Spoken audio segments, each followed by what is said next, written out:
शहर के लोग बाहर सड़कों पर आ गए और उन्होंने आसमान में पीले रंग का धुआं देखा। अचानक वो चमकने लगा और जल्द ही पीली रोशनी की छोटी छोटी बॉल्स जमीन की तरफ बढ़ने लगी। एक बॉल शॉन के ग्रुप के पास आ गई और सभी डरकर पीछे हट गए। ये रोशनी अब बिल्कुल थोड़ी थोड़ी दिखाई दे रही थी। एक पुलिस वाले ने अपने डंडे से उसे छुआ, पर अचानक रोशनी ने उसे खींचकर भस्म कर दिया। चारों ओर हाहाकार मच गया और जल्द ही कई रोशनी वाली बॉल्स ने सैकड़ों लोगों की जान ले ली। शॉन का ग्रुप और कई लोग दौड़कर क्लब में घुस गए, पर उस रोशनी ने सभी खिड़कियां तोड़ डाली। असल में ये रोशनी नहीं बल्कि अजीबोगरीब जीव थे जिन्हें इंसानों को छोड़कर सब कुछ ग्रे दिखाई देता था। जल्द ही वो रोशनी सबको खींचकर भस्म करने लगी, पर अचानक किसी ने शराब में आग लगाकर बोतल उसकी ओर फेंकी और वो जीव पीछे हट गया। जल्द ही स्काइलर भी क्लब में घुस गया और फिर शॉन का ग्रुप छिपते हुए स्टोर रूम में पहुंचा। बाहर वो रोशनी बेरहमी से लोगों की जाने ले रही थी। अचानक कोई दरवाजा पीटने लगा तो नैटली ने देखा कि ये स्काइलर था। उसने स्काइलर को अंदर आने दिया और सभी कई घंटों तक अंदर ही छुपे रहे। यहाँ काफी खाना मौजूद था जिस वजह से उन्हें कोई दिक्कत नहीं आई, मगर जल्द ही चिंता के मारे उनके बीच बहस छिड़ जाती थी। अब उन्हें यहाँ छिपे हुए 5 दिन हो गए और अब खाना खत्म होने ही वाला था। पिछले 27 घंटों से बाहर से कोई आवाज नहीं आई थी, इसीलिए उन सब ने बाहर निकलकर यूएस एम्बेसी तक पहुंचने का फैसला किया। बाहर उन्होंने देखा कि हर तरफ सन्नाटा था और हर जगह गाड़ियां खड़ी थी। वो यूं ही सड़कों पर आगे बढ़ने लगे, पर तभी अचानक उन्हें एक आवाज सुनाई दी। ये एक रशियन दादी थी, पर उसकी भाषा पांचों में से किसी को नहीं आती थी। आखिरकार चलते चलते वो एक पुल तक पहुंचे जिसके उस पार यूएस एम्बेसी थी, लेकिन वो पुल बीच में से टूट गया था। अब वो चलते फिरते नदी को पार करने का रास्ता ढूंढने लगे।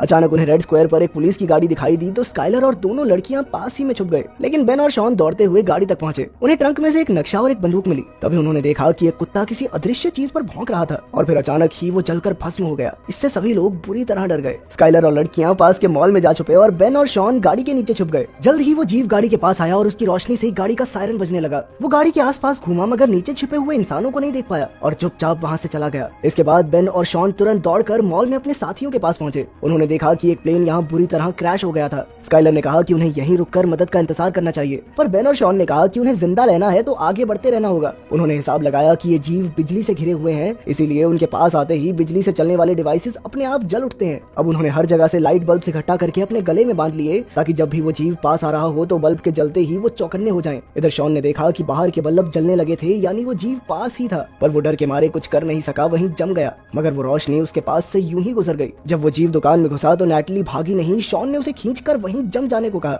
एक बार फिर से वो चीज उन्हें बिना कुछ कहे पास से गुजर गई। तब शॉन को समझ आया कि वो कांच के पीछे खड़े हैं और उस जीव की बिजली की किरणें कांच के आर पार नहीं जा सकती, शायद इसीलिए वो उन्हें नहीं देख पाया। इसके बाद वो मॉल से निकलकर जैसे तैसे यूएस एम्बेसी पहुंचे, पर वो बिल्डिंग पूरी तरह बर्बाद हो चुकी थी। दरवाजे पर हजारों गोलियां बिखरी पड़ी थी। तभी स्काइलर को एक राइफल मिल गई। अब स्काइलर दरवाजे पर रखवाली के लिए रुका और बाकी सब अंदर की तलाशी लेने गए, पर वो बिल्डिंग पूरी तरह खाली थी। फिर वो कंट्रोल रूम में पहुंचे जहां उन्हें सारे मामलों की रिपोर्ट्स मिली। इस रोशनी के हमले के 3 मिनट तक दुनिया भर में खबरें आती रही और उनके मुताबिक ज्यादातर शहरों पर कब्जा हो चुका था और इंसानों के पास इस रोशनी का सामना करने के लिए कोई हथियार भी नहीं था। अंडरग्राउंड होने के अलावा और कोई चारा नहीं था। वहीं एक पिंजरे में एक रेडियो था और शॉन ने उसे ऑन भी किया, पर रशियन भाषा किसी को समझ नहीं आई। इसके बाद सबने देखा कि बाहर पीली रोशनी की कई बॉल शहर में चारों ओर तबाही मचा रही थी, पर फिर उनकी नजर स्काइलर पर पड़ी जो यूं ही सड़क पर घूम रहा था। तो शॉन और बेन उसे बचाने के लिए दौड़े। जाने से पहले उन्होंने नक्शा और रेडियो उठा लिया। फिर जैसे ही वो स्काइलर तक पहुंचे तो गाड़ियों की लाइट्स जलने लगी, यानी वो जीव आसपास ही था। स्काइलर ने बेन और शॉन को भागने को कहा और खुद गोलियां चलाकर उस जीव का ध्यान भटकाने लगा। जल्द ही रोशनी ने उसे भस्म कर दिया, पर बेन और शॉन की जान बच गई। बिल्डिंग में जाकर शॉन ने देखा कि थोड़ी दूर एक बिल्डिंग के कमरे में लाइट जल रही थी। किसी तरह छिपते छुपाते वो सब उस बिल्डिंग में पहुंच गए, पर अंदर घुसते ही वीका नाम की एक लड़की ने उन पर बंदूक तान दी। उन्होंने उसे समझाया कि वो रोशनी के हमले से बचकर यहाँ तक पहुंचे हैं, जिसके बाद वीका उन्हें अंदर ले आई। उन्होंने देखा कि वो कमरा चारों ओर से मेटल से ढका हुआ था। वहाँ का मालिक सर्गे था, जिसने बताया कि उसने एक कमरा इस तरह से डिजाइन किया था कि यहाँ पर बिजली टिक नहीं पाएगी। इस तरह वो इन खतरनाक जीवों से बचे रह सकते हैं। वीका को रशियन समझ आती थी, इसीलिए शॉन ने उसे एक रेडियो मैसेज सुनाया। वीका ने उन्हें समझाया कि मॉस्को नदी के अंदर एक सबमरीन है और जितने भी लोग कल सुबह तक वहाँ पहुँच जाएंगे उन्हें बचाकर एक सुरक्षित जगह पर पहुँचा दिया जाएगा। फिर सर्गे ने बताया कि सबमरीन को भी इसी कमरे की तरह तैयार किया गया है, जिससे वो रोशनी दूर रहे।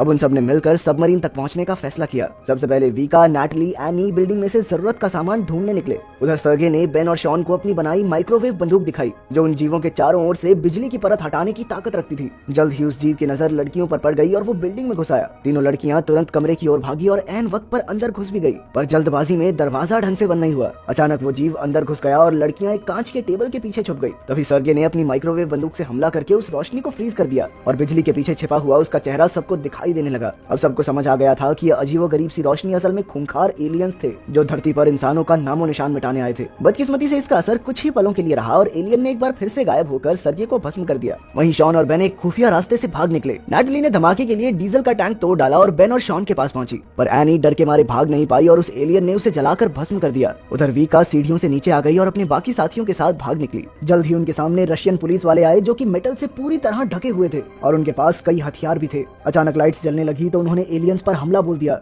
गोलियों, आग उगलने वाली मशीन और बॉम्ब्स के जरिए वो एलियंस को चोट पहुंचाने में कामयाब रहे। पुलिस वालों ने बताया कि वो एलियंस को डरा तो सकते हैं पर मार नहीं सकते। तभी शॉन ने देखा कि एक एलियन अपने पीछे एक काला पत्थर छोड़ गया था, तो शॉन ने उसे अपने पास रख लिया। इसके बाद पुलिस उन्हें एक सुरक्षित जगह पर ले आई और सबने एक दूसरे के साथ अपनी जानकारी बांटी। सबमरीन वाली बात सुनकर ऑफिसर ने कहा कि नदी बहुत दूर है और हर जगह एलियंस फैले हुए हैं, मगर वो चारों फिर भी सबमरीन तक पहुंचना चाहते थे, इसीलिए पुलिस वाले उन्हें वहां तक ले जाने को राजी हो गए। वो सब ट्रेन की सुरंग से गुजर रहे थे कि अचानक वहां एलियंस आ गए। अंधेरे में वो जैसे तैसे एलियंस से छिपने लगे पर वीका एक पिलर के पास फंस गई। तब बेन ने उसे धक्का देकर पटरी पर फेंक दिया, पर इस चक्कर में एलियन ने उसे पकड़कर भस्म कर दिया। इससे शॉन को काफी गहरा सदमा लगा, पर वो जैसे तैसे सुरंग से बाहर आ ही गए। आखिरकार वो नदी तक पहुंचे जहां एक कश्ती में बैठकर वो सबमरीन को ढूंढने लगे। अब उन सब ने अपने मरे हुए साथियों का शोक मनाया। अचानक एक पत्थर की वजह से उनकी कश्ती वहीं रुक गई और सबने बाहर आकर देखा कि तेज रोशनी का बवंडर धरती से मेटल्स और कई कीमती चीजें खींच रहा था। तब उन्हें एहसास हुआ कि एलियंस धरती से मिनरल्स चुराने आए हैं। तभी उनकी नजर सबमरीन पर पड़ी, पर अचानक उनके सामने वाली बिल्डिंग तहस नहस होकर उनके ऊपर गिरने लगी।